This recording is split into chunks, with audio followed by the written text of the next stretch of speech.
Thank you, Brian. Whoops. Thank you, Brian. All right, can everybody hear me all right? Yes? I guess so. You in the back? It's not really good at the back, Martin. No? I can hear you all right, though. All right, so I'm not going to use a microphone if I don't have to. Today, usually when I do these kinds of presentation, I talk about asset allocation and asset classes, and economics can get pretty boring. So today, Brian has asked me to talk about risks, and most importantly, the importance of distinguishing risks versus noise. We all know that there's always risk in the financial and economic environment, and you have to navigate through risk whenever you want to be invested, be it in bonds, if you want to seek safe havens, or in equities if you're looking for more risk-oriented assets. So the best way to distinguish between risks or noise is to look at an indicator that we call the VIX index, which has been dubbed the fear gauge over the years. And the first thing you will notice is that this index tends to fluctuate around an average of 20. So therefore, most of the time, you're below average. It means that the volatility in the S&P 500 or the US stock market tends to drop by 50%. Or you get peaks of volatility from time to time, where volatility can double or even triple from time to time. Of course, the mother lode of volatility was reached in 2008 during the financial crisis with the collapse of Lehman Brothers, and that was the highest point ever recorded for this type of volatility. So, of course, once we reached the height of 80, it was a very, very good point of entry to re-enter the stock market because things could only improve from that point on. Other good peaks of volatility were the first whiff of Greek default. It happened in 2010. At the time, the European economy was really, really weak, and there were effects of contagion on Italy and Spain and Portugal. So the whole country, all of the peripheral countries in the Eurozone were having difficulties. So therefore, we had a little peak in volatility at the time. There was another one in 2011 and in 2012 when the second episode of the Greek tragedy showed up, so Greek default 2, and that was accompanied by what we call the US fiscal cliff, when the Republicans and the Democrats could not agree on the debt ceiling in the country. So that lasted for about a few months, and then finally at the very last hour they agreed upon a deal, and the volatility came down following that. So it's funny to see that sometimes just one event can, give you a lot of volatility in the stock market, and some other times you get things like the Ebola crisis, the Ukraine conflict between Russia and Ukraine, you get protests in Hong Kong, you get the Islamic State, the war in Iraq, you get deflation scare in Europe, recession risk, and all of these together will only give you a little, blip of volatility. And that's where the importance of distinguishing between real risks, things that matter, that are really game changer, versus what I call noise. Sure, they make great headlines, Everywhere in the world, people were talking about the Greek default just recently, and that's great headlines because bad press usually get a lot more media attention than positive outcomes. So all of these events taken individually are non-events. It's not because a few people are in the streets of Hong Kong protesting that it's going to prevent Apple from selling iPhones throughout the world, right? The Ebola crisis, sure, it's really sad what happened in some, African countries, but when the World Wealth Organization comes out with scenarios where it's going to cost $50 billion to limit the spread out of the disease, it's unrealistic. Okay? There was one case in the United States that was taken care of, and we stopped hearing about it. So all of these events are non-events, and even if put together, all of them, they can create some sort of volatility. Individually, they're all non-events. That's why, even though there's so many of them in 2014, it didn't cause the spike in volatility that we were expecting. So now we're in 2015, and there's a few risks out there, namely Grexit. Grexit is short for Greece exiting the Eurozone. So a Greek debt default that would ultimately lead to its exit from Eurozone. But that's not the real risk because Greece is only 2% of the Eurozone. It doesn't really matter. Well, I'm not going to give you an example, but it's fairly small within the Eurozone, and it's very, very small in the world economy. So therefore, again, same example, it's not going to prevent companies in the United States, which represent 50% of the stock market, to grow their earnings and to continue to be a good place to be invested. The real risk is that Greece exiting the Eurozone would set a precedent for other countries that are in difficulty, namely Spain or even Portugal, to ask for the same things. And that would be way more dangerous because these countries are way bigger than Greece. Everybody understands that. The second one is the Chinese slowdown. There was speculation in the stock market, and then all of a sudden there was a bear market forming out, correction of nearly 30% in just a few weeks, just recently. And that would be symptomatic of a demand slowdown. And we all know the importance of China over the past couple of years, the industrialization, the urbanization of China, India, and all of these BRIC countries that we call the emerging markets represent a lot in terms of the marginal growth for the world economy. So if there's a slowdown in China, that could lead to softer commodity prices, and that would have a tremendous impact on our own economy because we're a resource-based economy. And then finally, what we call the taper tantrum. The Federal Reserve is signaling that its intention to start raising interest rates. We all know now that the Bank of Canada lowered its own key interest rates yesterday, but the Federal Reserve is thinking about raising rates.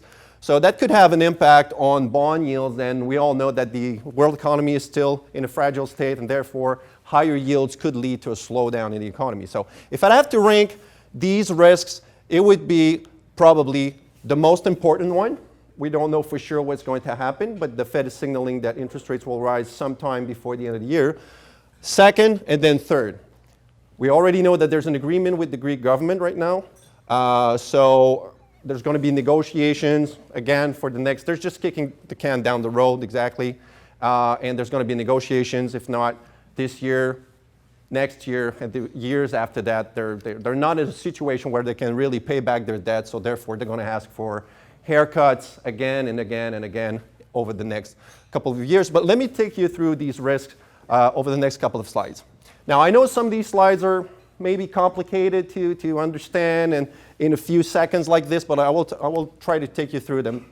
So when Tsipras, the left-wing prime minister of Syriza, got elected on January 25th, ever since there was volatility on the market, and we saw that the Greek 10-year bond yields, which is kind of the benchmark bonds, started to rise to a point where they said somewhere around June 16th that they would default on their payment to the IMF, and then yield just skyrocketed, nearly doubled from 10% to nearly 20% in a matter of time, and they had to close the stock market, they had to close banks because of this, and then it was pretty obvious that a bank run was going on over there. People were already starting to feel that the probability of a Grexit was forming, and therefore people rushed to the cash machine, tried to withdraw as many euro as possible before things could get really difficult for them. And you see that the net deposits were negative over the course of the year. So that's not really a good thing when you're thinking about growth for an economy. And going back to my VIX fear gauge that I was telling you about, I think it's the best way to distinguish between real risks and noise. So back to 2011, you see that when you use Google Trends, everybody here know Google? There's an app in Google that's called Google Trends. So you can type in anything, London Club or the Toronto Pan Am Games or Greek default, and it will give you the amount of press that this two-word scenario is giving you. And in June, when you typed in Greek default, you would get 100%. That means that every newspaper surveyed in the world had headlines talking about, at some point, the Greek default. So clearly, a Greek default is on everyone's mind, but look at the volatility. It's quite low. It didn't even get to 20, while Google Trends looking for Greek default in 2011 would give you a way higher recording or number, a print for the VIX index. So the main reason is that at the time, like I mentioned in my introduction, Europe was in a recession. It was not only Greece that were making the headlines, but also Iceland, Portugal, Spain. And the main reason for that is that when Greeks starting to, the Greek default starting to make the headlines, you saw that the spread effects on Italy and Spain versus the German bonds, which is the benchmark, started to increase to a point in 2012, July to be precise, where the ECB president, the European Central Bank's president, Mario Draghi, said that he would do whatever it took to make sure to preserve the integrity of the Eurozone. And soon after that, we saw that interest rate spreads started to narrow down back to 1%. So today, it's pretty sure, or the probability that the Greek would have defaulted on their obligations was quite high, but nevertheless, spreads stayed pretty narrow at around 1%. And the main reason for that, what differences today versus 2011, is threefold. The first one is that today, compared to 2011, the Greek debt is mostly publicly held, okay? So there's about, some say it's 317, but last time I checked with the Wall Street Journal, the Greek debt was at 280 billion euros, and about 83% of that was government held. So a little bit to the International Monetary Fund, a little bit to the European Financial Stability Fund, a little bit to the central bank, a little bit to governments, and only 17% to investors. Right now, it's impossible for the Greeks to go to financial markets to get a loan, so they have to go through the government, and therefore, even if they decide to default on their obligations to the IMF, it's not going to have any impact on financial markets, okay? So that's the first thing. Second thing is that today, compared to the situation in 2011, again, a few stabilization mechanisms were put in place by the European Central Bank. The first one is they're doing what we call quantitative easing, the same thing that the Fed has been doing over the past 5 years or so. So it's a large-scale bond buying program on the secondary market. So they're buying bonds through the secondary market, through the hands of commercial banks. And the idea is to keep interest rates or funding rates at a very, very low level to kickstart the economy and make sure that put an end to deflation in Europe. And it's working quite all right. The European economy is doing fine. They have also put in place a facility that's called the Outright Monetary Transactions, or OMT in short, and they said it would be unlimited. So they would do it for as long as necessary to make sure that the spreads, you know, the interest rate spread or the credit spreads of those sovereign countries with the benchmark German bonds would stay as narrow as possible. So it's really aimed at limiting contagion effects and contain interest rate spreads. And in this way, the ECB is acting like the bank of the banks, the lender, really the lender of last resort. And then they started a facility called the European Stability Mechanism, where once again, the countries in difficulty can seek loans if they need assistance. So this was not even existing in 2011, and really it makes a big, big, big difference in terms of containing the risks. The third thing is that, like I was mentioning, Europe was in a recession in 2011, and just coming out of the financial crisis, they were having a difficulty. So it was a sovereign debt crisis, or a second recession in a very short time. Today, things are looking good for the European economies, especially the pillars. So here we have the European stock markets. The DAX is the German stock market, and the CAC 40 is the French stock market. So last year, around the end of the summer, there was a little bit of a deflation scare, and that's when the ECB came up with its quantitative easing program. And just the news of this, launched the stock market on a 25% increase over a very short period of time. And therefore, when the Greek default probably started to increase, it was a good time probably for a pullback.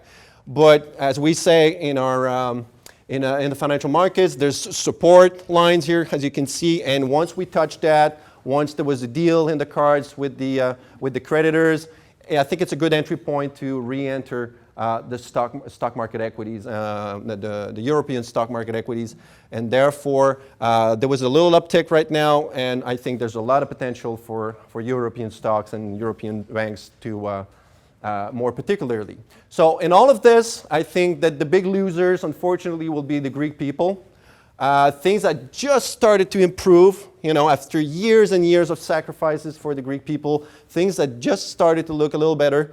The unemployment rate, the red line, had come off a very, very high level, and the real GDP growth, the measure of growth in the country, had started to stabilize, but now they are bound to get a lot worse before they get better eventually. So that's really sad for the Greek people, a lot of sacrifices. And the only person they have to thank for that, of course, is the prime minister. It wasn't really good the way he handled things in the country. All right, any questions so far? No? All right. So, China now. The Chinese market, stock market has been skyrocketing. It's really important to see the way it appreciated over this beginning of the year. That's just actually a 6-month time frame that I'm showing here. And usually we refer to the NASDAQ when we talk about speculation, because we all know what happened during the 90s with Yahoo and all of the .com and things, and we all know how it ended. And the NASDAQ today, just so you know, is back to where it was December 1999. So it was a good run over the last couple of years, but just so you know, it's only back to where it was in 2000. So not much speculation to me. It's just a catch-up effect mostly.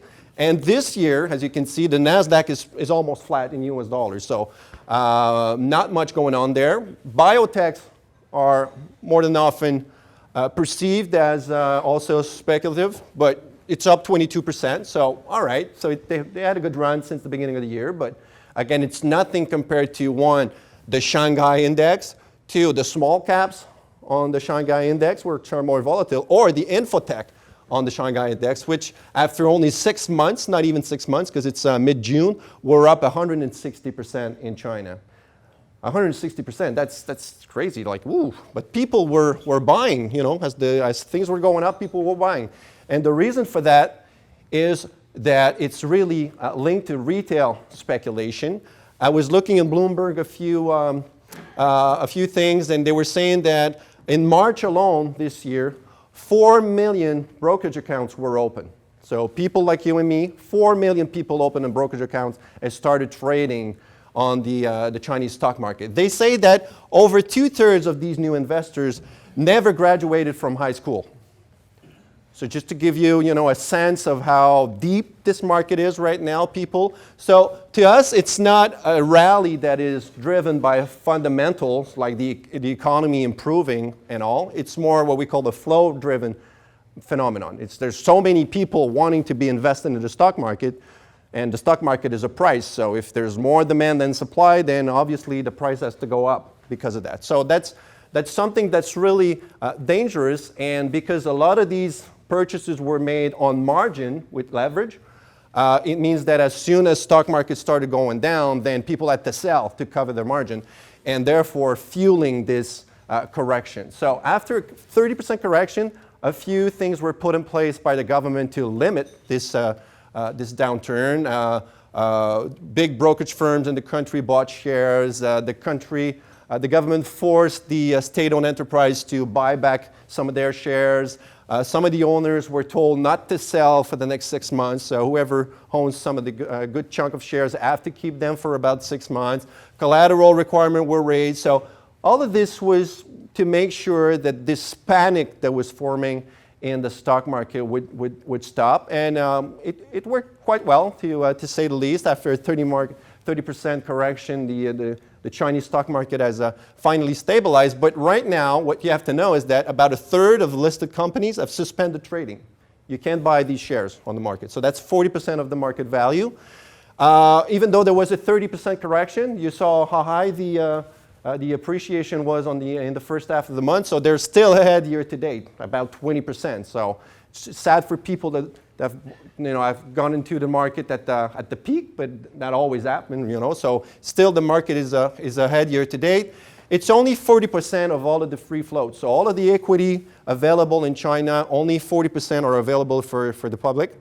Therefore, most of these stocks are held within the company's themselves, and that's going to help stabilize the equity market going forward. And it only represents 20% of household wealth, so to me, it's not really a sign that the economy is slowing down, and therefore, if we can stabilize the stock market and prevent all of these margin or leverage purchases to be made, it's going to be. I think we're going to be okay with the Chinese stock market.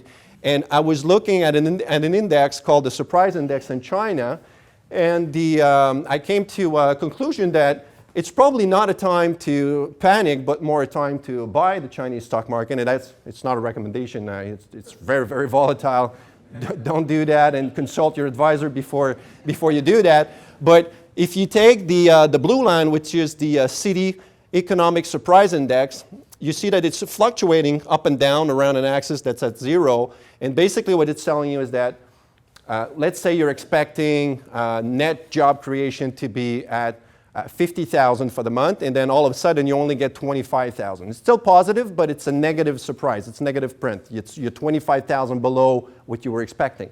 So therefore you would get a negative print. And you had all of these indicators today. They're indicators published every day in the economics world. And therefore, in 2009, people were really, really pessimistic about the economy. And usually it's a good time. When you get to a point where you get below 100, it's a good time to enter the market. See, it happened in 2014. Things were way worse than what people were expecting. And then all of a sudden, it was a good entry point. The market went up. And that's where we are right now. On the flip side of that is that when people are too optimistic, it's usually a leading indicator telling you that, you know what, we're too optimistic. If you set the bar really high, you're bound to have negative surprises. You know, if you expect the Canadian economy to grow by 5%, surely you're going to be disappointed. And, you know, it's tough to beat 5%. So usually when you get to a point where you're nearing 100 for this index, it's always a signal that, you know what, things are about to correct or get to the worst.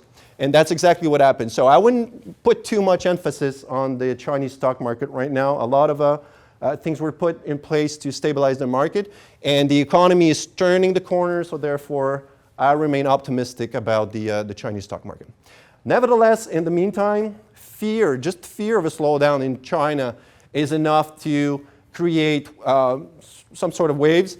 The first one being the Australian dollar. Of course, Australia is the neighbor of China, and a lot of exports are going to China. So if China is slowing down, it's having an impact on the Australian economy. But the reason I look at the Australian economy is that the Australian dollar is a good leading indicator of our own currency. Both are commodity-linked currencies, and you can see that while the Aussie is fluctuating up and down around the CAD or our own currency, usually it gives you a sense of where our currency is going. And then the Aussie just made a new low at the beginning of July, and therefore I think that's going to exert downward pressure on the Canadian dollar. It's already exerting downward pressure on commodity prices. The fear of a Chinese slowdown, as I was saying at the beginning, China at the margin is having a big impact on demand. You know, at the beginning of this millennium, China was growing at 10, 12%. Nowadays, it's growing at 7%. It's still more than 3 times what we're seeing here in the country, but going from 10 or 12 to 7 at the margin is a big drop. It makes a big difference in terms of demand for commodities, and therefore, just the fear of a slowdown has had an impact on copper prices, on gold prices, and even on oil prices. Of course, the story for oil is not just demand-driven. It's also linked to supply, and we'll see that in just a few moments. But if you think that oil prices will keep going down or have downward pressure, well, then it means that the Canadian dollar, which have a very, very tight correlation with commodity prices, is bound to get worse before it gets better once again. So things that we have to look forward is the inventories, not only in the U.S., but OPEC countries. You know, they continue to pump oil at a very fast rate. There was a deal with Iran just made yesterday. That means that once the sanctions are lifted, another 500,000 barrels can be pumped up. So all of this means that inventories, which were already way above the average of the past 8 years, will continue to have an impact on the price of oil. Again, price of oil, demand is stabilizing or falling at the margin, and then you got supply that's increasing. Prices have to go down, all right? But the best indicator for our currency, sure, oil prices have an impact. Commodity prices in general have an impact. But you see there's unequivocal correlation between interest rates here in the country and south of the border, okay? So here I'm taking the 2-year yield spread between Canada and the US. So our yields are lower than in the US, but as they deteriorate, yesterday the Bank of Canada announced a rate cut, 25 basis points, so it's having an impact on short-term rates. While in the meantime, the Federal Reserve, like I was telling you in the introduction, are signaling their intention to start hiking rates somewhere towards the end of the year. So it means that the rate spread will continue to deteriorate. And of course, this chart is not up to date. Rates are probably here, and the value of our dollar is probably a little lower than where it is right now. So we'll continue to monitor that for you, but to me it means surely that the Canadian dollar will probably get worse before it gets better. And that's because we think that the Federal Reserve, if not in September, will start hiking interest rates in December of this year. That was the minutes of the June Federal Open Market Committee meeting. And they said that they would continue making decisions on a meeting-by-meeting basis. Basically, they only said that because at the time of the meeting, they were right in the middle of the Greek crisis. They didn't know what would happen with that. Chinese market, the stock market was correcting, and therefore they didn't want to add fuel to the fire by saying that they didn't care what happened elsewhere in the world. But now that there's an agreement with Greece, now that we know that the stock market is stabilized, it's going to be what they call the data dependent, and it's going to be a meeting by meeting. But as soon as the employment numbers improve or activity picks up, like we think it should be, like we think it will, there's a good chance that the Federal Reserve will start hiking interest rates somewhere before the end of the year. So right now they were disappointed by employment numbers. So what we have here is job creation in the US. So you see that last month, June, they created somewhere around 225. That was a disappointment. They were expecting a little more strength in the job numbers. And to be sure, you look at all of the first 5-6 months were below the annual average of last year, which is the blue line. So a bit of a disappointment, especially after those big numbers we got in November and December of last year. But usually, it's almost normal to see the economy weakening at the start of the year. And just to be sure, there was a contraction in the US GDP in the first quarter of this year. Seasonality is really strong nowadays, and for some reason, the winters are colder and they have more snow than ever, and it's tough to, the statistical institutions are having a difficulty to decipher all of that. So we're expecting a pickup in the second half of the year. But just so you know, and to make sure, one of the elements that the Fed is watching, of course, is inflation. They want to maximize output, so that's why they're keeping interest rates at a very, very low level until they get there. The unemployment rate right now is at 5.3%, but they continue to see people, leaving the labor force. So that's, kind of a question mark for them. And right now they have all of the leeway they want, what we call core inflation, which is inflation excluding the most volatile elements such as energy and food, is below the Fed's target of 2%, and wage inflation is well contained. So there's a little bit of leeway for the Fed to keep interest rates at zero. But if the job market keeps on improving at some point, they're going to have to start increasing interest rates. There's no reason when an economy is going at a 2 to 3% pace to have negative real interest rates like right now. As a matter of fact, they want to be prepared for the next crisis. If rates are at zero, once the next recession comes, they won't have any ammunitions to kickstart the economy, right? So at one point, they're going to start hiking interest rates. And if they take interest rates from 0 to a quarter point to even 1%, again, it's not going to prevent the economy, which is booming, it's not going to prevent people from getting jobs and to buy houses, and especially not iPhones. Okay, I'm going to go over that. So what we're seeing right now is that the activity is re-accelerating in the country. This is the slowdown that I was referring to. So that's manufacturing activity. Whenever you're above 50, it means that things are improving.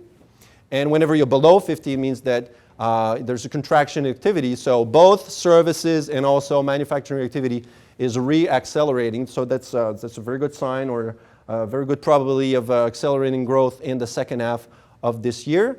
And usually, see, I'm taking you to this surprise index again, but this time around, not China, but the Eurozone in red and the USA. And usually there's a tight correlation between the two.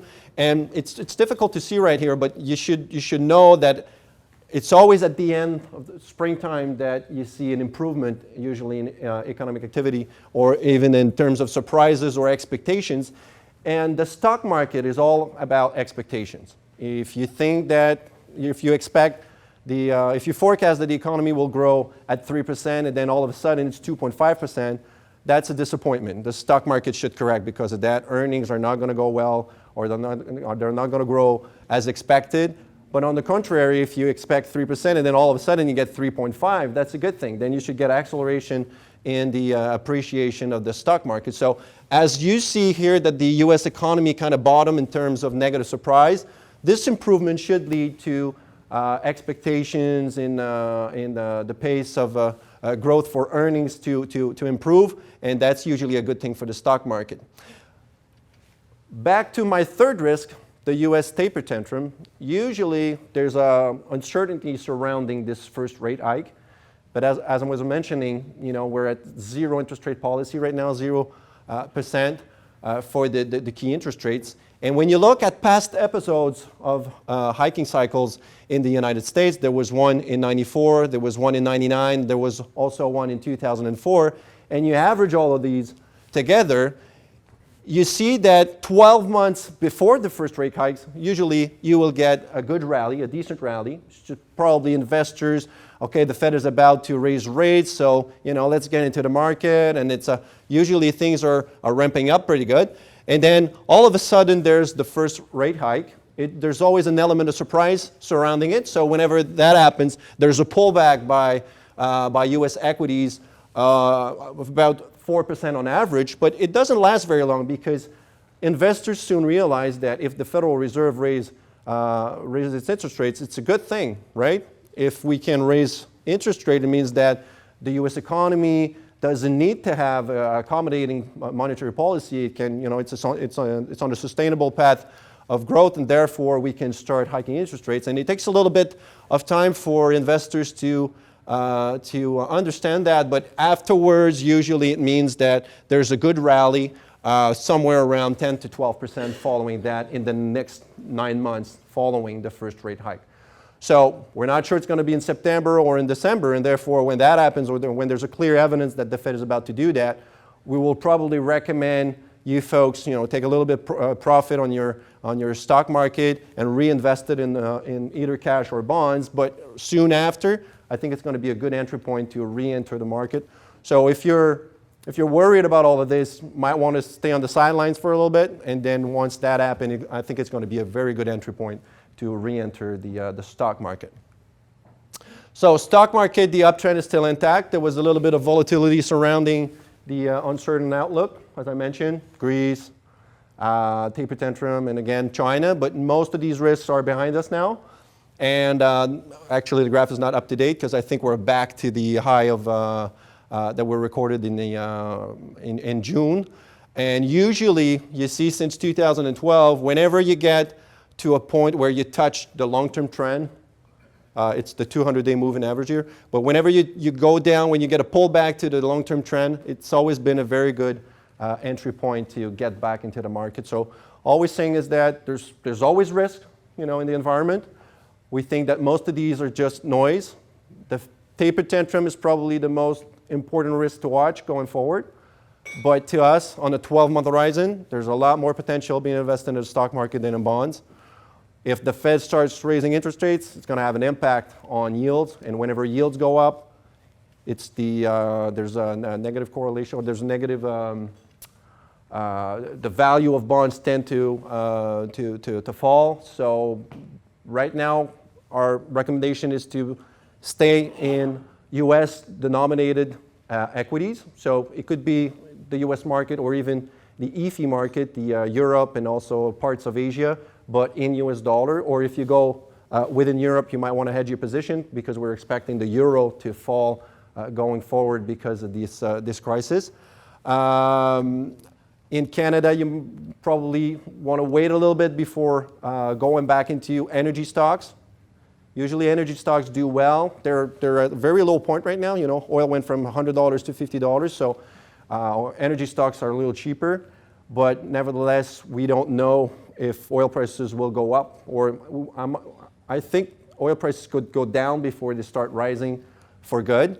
But usually the energy sector is only outperforming the rest of the market when inflation is rising. And right now, inflation is still rock bottom. So we're really waiting for wages in the United States to appreciate or to increase before we're having an indication that inflation is about to start accelerating. And I don't think we're there yet. So on this, I've been doing most of the talking. So if you have any questions, maybe you.